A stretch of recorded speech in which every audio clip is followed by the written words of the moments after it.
Dedicated to Eastern and Southern Kentucky, this is WYMT Mountain News Weekend Edition. Good evening and thanks for joining us. I'm Macy Marie. We begin this evening in a severe weather alert day, and that's due to the possibility of some flooding in our region. Forecaster Brandon Robinson joins us now, and he has those details. Brandon, absolutely muggy out there today. Yes, Macy, it was, and some showers and storms are trying to pop again as we head into the evening hours. Let's take a look at that here on the satellite radar. The loop for the last 6 hours, quiet for most areas today, but down along the I-75 corridor, as we switch over to live pinpoint Doppler radar, you can see those showers and storms starting to pop again. Not severe, but these have a history of sitting over the same areas for long amounts of time, which is leading to that flash flooding threat there because of the simple fact we have saturated ground, especially in those areas. Rockcastle County hit hard the other night, and down into Campbell County, Tennessee, in that area also hit hard. So the flash flood watch continues until midnight tonight for most of eastern and southern Kentucky. Central Kentucky also in that risk. I-75, the closest camera we have down there to the rain situation along I-75 this afternoon in London there. So we're looking at that. A little bit of rain there outside WYMT, though. Very beautiful conditions across the region. UVA-Y has been covered in clouds basically all day. Temperatures, as you mentioned, muggy. Dew points are still close to 70 there, and the actual air temperatures mid to upper 70s and low 80s. So the appcast for the rest of the evening, we're looking at those chances for scattered showers and storms. Those will continue off and on through the overnight.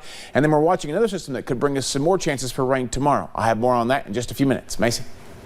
All right, thank you, Brandon. On this day in 2016, a Lawrence County man won $125,000 from a $10 lottery scratch-off card. That money only lasted about 2 months because of his drug addiction.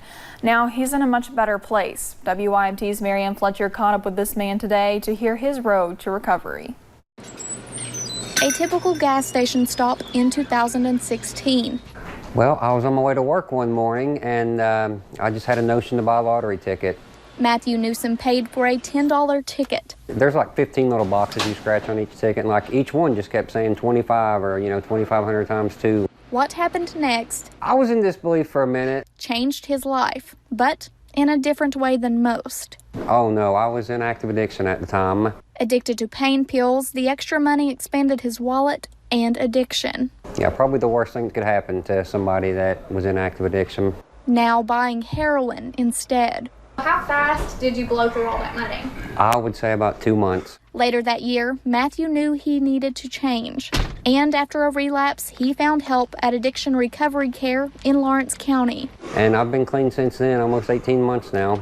Using his experience to help others. I'm a peer support specialist. I work at the Blackberry Transitional Learning Center through ARC. Proving it is never too late to drive down the road to recovery. No, I never thought life could be this good.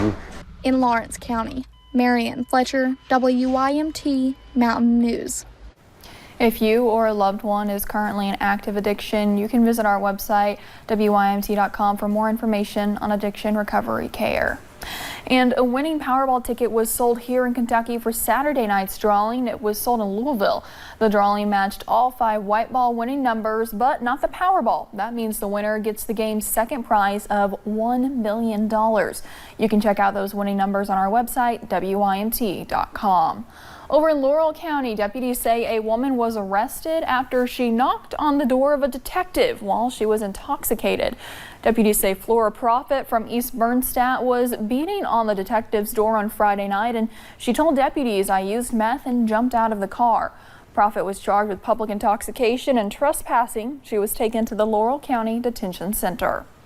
Today was the last day of RAM in Perry County. More than 300 volunteers to help people get much needed care. Some of the services offered included dental, vision, and physical exams. It started Saturday morning, but people got the chance to get in line as early as midnight on Saturday. RAM offers all services for free, no questions asked, and more than 500 people took advantage of those services this weekend. So far in 2019, about 1,000 cases of measles have been reported. Kentucky is not exempt from this. Multiple people in the state have tested positive for it. WYMT's Connor James sat down with a local public health director who says from measles to a wide range of other preventable diseases, it's important to get vaccinated. The Kentucky River District Health Department covers several counties in eastern Kentucky. I think we've gotten a little bit complacent about vaccines here in our area. Public Health Director Scott Lockard works on the forefront of infectious diseases in the area. We have the greatest technology that available to date in these vaccines that we're taking. It's the work of his office that led to the decline in hepatitis A numbers in the Kentucky River District. But he says hepatitis A is just one of many things they have to keep an eye on. You know, we're seeing right now an outbreak of measles. A lot of these diseases we have not seen in so long. He says there's been a growing trend of people simply not getting vaccinated due to certain fears. Vaccines are safe. You know, they've debunked a lot of false information out there about our vaccinations. So, you know, we should be getting our vaccines for all the childhood preventable diseases. Overall, Lockard says vaccines make his job easier. And so I'm a big advocate of vaccines as your public health director and strongly encourage everyone to get vaccinated. And makes the general population safer. In Perry County, Connor James, WYMT Mountain News.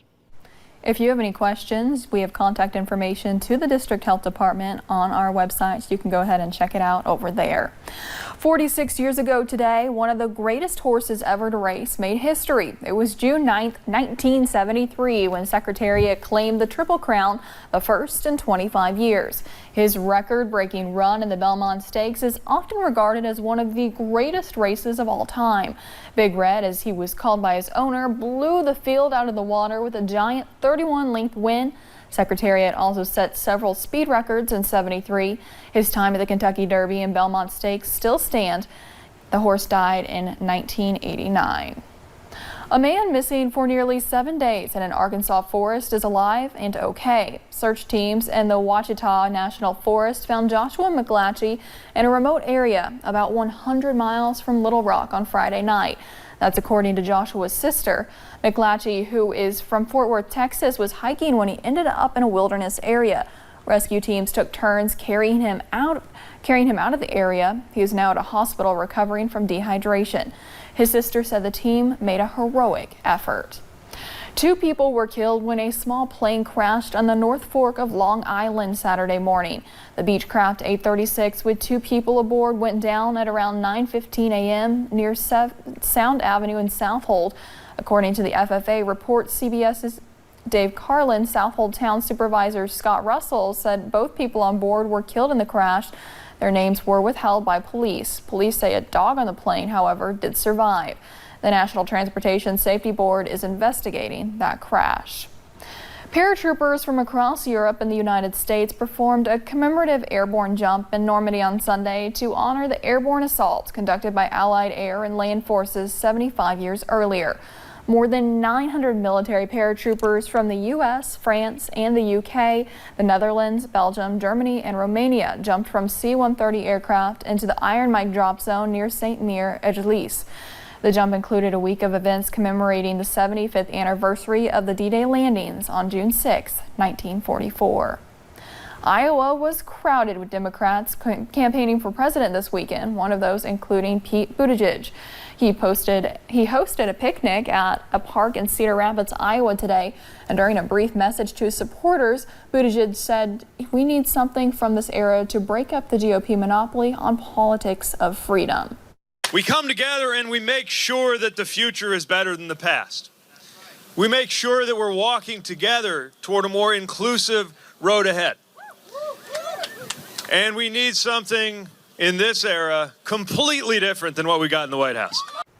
Afterward, the South Bend, Indiana mayor did a meet and greet with his supporters, took pictures with young fans, and performed with a live band.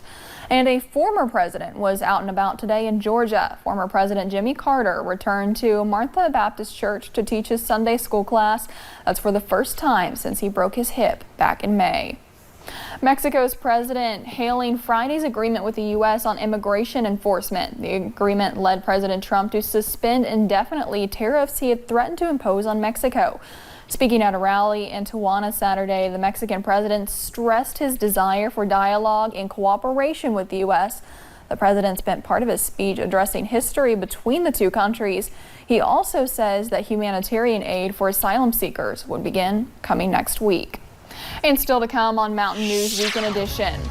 Wildfires are a growing concern in the West as temperatures remain hot and dry. We'll show you some video from there coming up. Chances for rain will continue not only tonight but into the new week as another system approaches the mountains. I'll have the latest forecast in about 3 minutes.